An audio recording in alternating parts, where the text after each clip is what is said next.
Yeah. Tell me about a man, and man's the direct object of this Right. question. Right, and so he's a polutropon man, Ronan. How would you translate polutropon?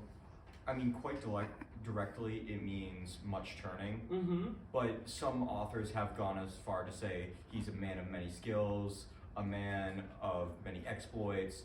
But in its most literal translation, it's just a guy who's been around. He's been about. He's had a journey. He's had a lot of twists and turns. Yeah, a journey with a lot of twists and turns. So it describes his journey.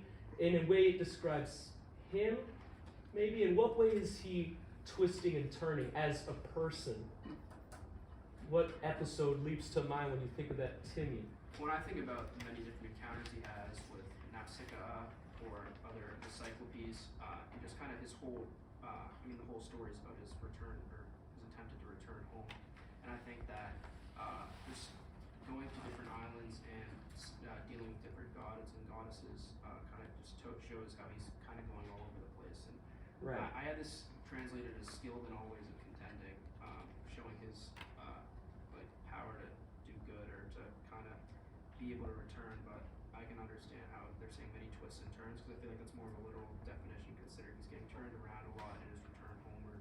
Yeah, I guess what I'm getting is, what would you think of a person who's, who we would call like a man of, he's really twisty. He's got a lot of turns. He's got a lot of tricks. What would we think of such a person? Leo. Well, of the passages we've read in Greek, I think of book 9 when he's encountering the Cyclops. And he definitely uses a lot of like tricks to try and get out.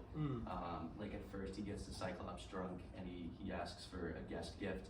Yeah. And then when that doesn't work and the Polyphemus eats some of his companions, he continues to get the Cyclops drunk, and he tells the Cyclops that his name is Nobody, which kind of comes in later as kind of like a trick so that the other Cyclopes don't know who was the one who poked his eye out. I think that it could almost be seen as like cunning, because again, to a Greek audience, obviously the heroes are Odysseus and his companions, and Polyphemus would be kind of like the villain. So you'd be rooting for the kind of like the cunning warrior to trick the big evil monster. Right. So yeah, look how